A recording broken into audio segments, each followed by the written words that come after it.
Welcome to Great Talk and Entertainment. I'm your host, KJ, and this is the podcast where we review movies and TV shows from all your favorite superheroes, including Marvel Comics, DC Comics, and much more. Please subscribe to our YouTube channel, Great Talk and Entertainment official channel. Let's go, baby! Today I'm going to review the new HBO Max cartoon series for adults called Velma. So I'm going to review episode 1 and 2, and of course this is a spoiler, so if you have not seen the shows yet, give this a pause, give me a thumbs up, go watch it, then come back and check this out. So you've been warned. Let's get in. HBO Max Velma is a remake / parody of what the Scooby-Doo is all about. And it's obviously solving mysteries and teenager drama. And of course, it has that mystery, thriller, comedy, horror, and adult humor. It gives us a different take of view of the character of Velma. If you're a fan of this show, of like Rick and Morty, Bob's Burger, American Dads, and other shows like this, you're definitely going to love this. This is something for you. I personally like this show. The first 2 episodes are very funny to me. I like how they made it so different and completely different from the way any other Scooby-Doo shows that I used to grow up watching. And I think episodes 1 and 2 is just about Velma trying to figure out the disappearance of her mother, what caused her to run away, what happened, and she's just been trying to go through the big changes of her dad redating, obviously getting another girl pregnant, so now she's a big sister, and obviously this has a lot of adult humor, and the show just shows a different aspect of Velma. If her and the whole Scooby-Doo gang weren't really like friends with her, or here's an example, Velma and Daphne are not really friends, but they're more like used to be friends, but now one became popular and one's considered the nerd, aka Velma, and it has that type of aspect of the high school life, and it's definitely very funny. And let's just break down like each character. So we'll start out with Velma Dinky, who is played by Mindy Kaling, which is a phenomenal actor. If you've seen any of the shows she used to be in, she's funny, she's hilarious, you'll like her. So in this, she's trying to figure out her mother's disappearance. Now they talk about how she disappeared, that she left to go. I think she went and left to go get something, and her car was found into a woods and abandoned, and nobody really knows what happens. But in episode 2, Velma's dad just explains that the reason why she left is because of Velma. But Velma doesn't want to believe this because in this series, there is like a demon / a traumatized thing that triggers her every time she solves a murder mystery. And you notice this, what I think is it could be like something with her mom.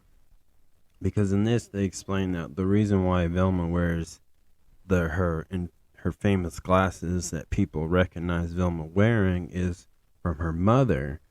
And this also brings us to a thing where you can't trust her as a narrative, because Velma's telling one story of how her mother is and between her relationship, and then her dad pretty much says, oh, your mother left because of you and how you acted as a child. Where in episode, I want to say 1 or 2, I can't remember, but they showed like how Velma was explaining that, oh, I figured out that my mom smoked cigarettes because she smelled the cigarette and she took the water hose and sprayed it and burned the cigarette light out, right? Nothing. And her mom laughed and giggled about it. But when her dad tells her the reason why she left, another flashbacks of the same story, and her Velma's mom's eye gets poked out because she sprayed the cigarette and the cigarette went in her eye or whatever, and now her eye falls out. Also, drawing on like homework and paperwork, it was just she was just drawing some really nasty things on there. So either she was a bad child or she wasn't. But this shows you that you can't trust the narrative. But again, when they show all different versions of how that story takes place, it's very funny. It's very hilarious. A lot of adult humor. It just gets you funny, and I definitely love watching that. And what I think about this is, I think that's very interesting. Like this is kind of like a dark twist to the Scooby Doo story of each character's background. Now, obviously, they kept like Velma, the character. Yes, she's different ethnic, different all that. But I think the most important thing to notice is if you're like me who grew up watching the old Scooby Doo cartoons, Velma was a respected person. Her and the Scooby Doo gang were always very close to each other. Even like uh I can't remember the name of it, but it was called. It was another Scooby Doo, but they were all kids, and Scooby Doo was a puppy. But even then, like Velma and Daphne were really good friends, and they were solving obviously the the ghost mysteries and like the Jinky stuff, right? This was a different dark take of if of like more of reality of how Velma could be portrayed, and this is it. And I just think that's just really cool and different. Um, it's very at first it's very hard to kind of like this because, like I said, if you're like me who was a child and grew up watching this is very hard to acknowledge and accept for how it's going to be. But if you just if you let that go like I did, I don't really care if it's making fun of the Scooby Doo format. It's fine because it's still entertaining. It's still fun to watch, and I really like this because it's very intriguing.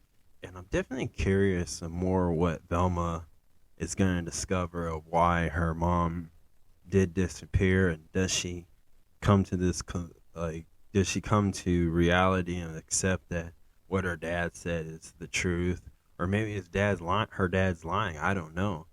But it's very interesting to see that, and I definitely want to know more. Let's talk about Fred. Fred is the quote unquote murderer and a spoiled kid, and obviously he doesn't know how to feed himself. He needs help. He doesn't know how to cut food with like a fork and knife, which is just very funny. And what I like about this is they took the idea of why they made the character Fred. Now, in the Scooby Doo show, Fred is the popular guy or kid. He's, your all wholesome American apple pie, the leader of the Scooby Doo gang. He's like the hero. He's the Captain America.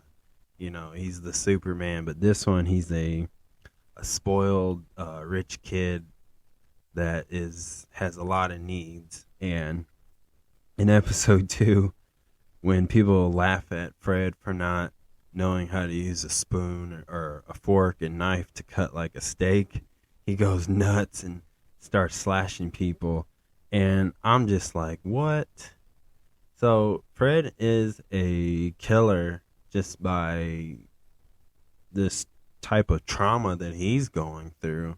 And I think this is a theme that the writers of this show is using.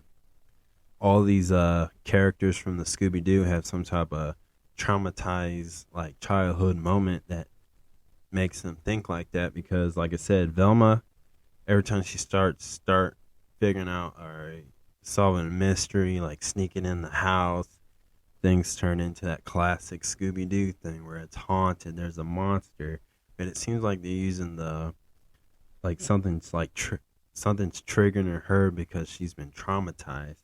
Same thing with Fred, and obviously I'm very curious. Again, the show has me very curious of where this is gonna take, and definitely it's hilarious. Again, I was laughing through this the whole time, and I'm just very curious how they're gonna take this. I would say, like, to me, this is like again, this is a parody. I'm not taking this show very serious, and you shouldn't take the show serious. It's just funny. I know it's got a lot of bad reviews so far, but I think this is only on 2 episodes. I think you gotta give it more time, and then I think you gotta rewatch the whole season, like binge watch it, to really truly appreciate the humor. Like I said, they got some great voice actors. If you Google like who are the writers from, they come from like hit shows like The Office, I think, Always Sunny in Philadelphia. I think shows like that. I think, but these writers are really into the comedy, dark comedy, and to me, it's funny, and I like this. Next topic is Velma and Daphne. Is like relationship as a whole. So this seems there's a love interest between the two. Now this is a taking a shot at the old, just the history of people who fantasize or wanted to see Velma and Daphne hook up. You know, they're like the two hot girls in the Scooby Doo gang, right? It's just taking a shot of that basically, and I just think it's funny. And you know, they even taking shots at like shows like Riverdale and the Netflix show Sabrina or Sabrina the Teenage Witch, just that high school drama show that we see today in today's TV shows and movies, and it's just really funny to see this. Um, you know, another example, they show like how when Daphne and all the other girls were taking like a shower in the girls' locker room, Velma was the one being so weird and creepy, and you know, calling them out for being, you know, a feminist type thing. Like, it was just funny, and you know, it was just, it's a lot different, and I really appreciate that. I got the humor of that. Uh, Norville, aka slash, this is a different version of Shaggy, which is played by Sam Richardson. If great, this guy is good. I like his stuff. I've seen him like multiple like Netflix originals that I really like him in, and he plays a guy. So Norville is the one that has a crush on Velma, which is poking at the fact that how they made the Scooby Doo, how they portrayed any of the Scooby Doo shows. You know, Daphne and Fred were the couple, so it always made sense Shaggy and Velma were going to be the next couple. So here it is, but Velma's obviously, she's not interested. She likes Fred. So even in the old Scooby Doo, Velma has always had a love interest in Fred, or a crush, right? And so now they're poking fun of that because that's always been the thing, and it's never been like, no other Scooby Doo show that I'm familiar with has ever really touched upon it or add more to that story. We just knew that Fred was attracted to Daphne, Velma was attracted to Fred, and Shaggy was just being Shaggy, right? But this one, they took Norville slash Shaggy and actually gave him the idea of like he really wants to be with Velma. And again, this character is just hilarious. I like the idea where he goes, where they're in the car and he's making Velma read all the voice messages that he sent her about, oh, I think I know who the killer is, and he says something along the line about, I don't like people who do drugs, and he just smiled, which is making fun of people always assume that Shaggy and Scooby were potheads, you know, because they were always eating. Really nothing much to this character, but it definitely has a definitely big difference of how they portrayed Shaggy, and I think it's very interesting they don't even name him Shaggy, they name him Norville, and I think that's really cool. And obviously this character's funny, and I think the reason why they changed his name to have more freedom, more more space, more extra stretch to pull off some of these adult humor, dark jokes off on this show. So I'm definitely about this. I'm okay with that. I accept it. And then let's get to the last topic. Who is the real killer? So it's usually, obviously, like if you watch any Scooby Doo show, this is gonna be usually it's the killer, the bad guy, the villain, or the one who's dressed up as the monster, and then Fred pulls the mask or whatever. It's always the character that was the one that's in need of help, or who called the mystery gang, or it's the one who's the innocent character. It's usually that, or it could be a new plot twist. And here's the new plot twist that I think. It's either Velma or her mother, Velma's mom. The reason why it could be Velma because, again, the show, in the first two episodes, it just shows you can't trust her narrating, because she might tell you the one story, and then obviously in this season you're going to see other characters who are going to tell that same exact story, but a lot different version of how they portray Velma. So you don't know who to trust. It could be her mother just because it would be the obvious thing.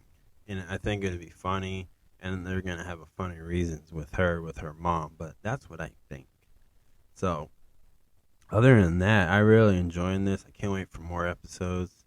I think I gotta wait till Tuesday. I think every Tuesday I have a new episodes, but other than that, if I had to rate episode 1 and 2, I'm giving them both just combine them. So 1 out of 10 for episode 1 and 2. They're both going to share it.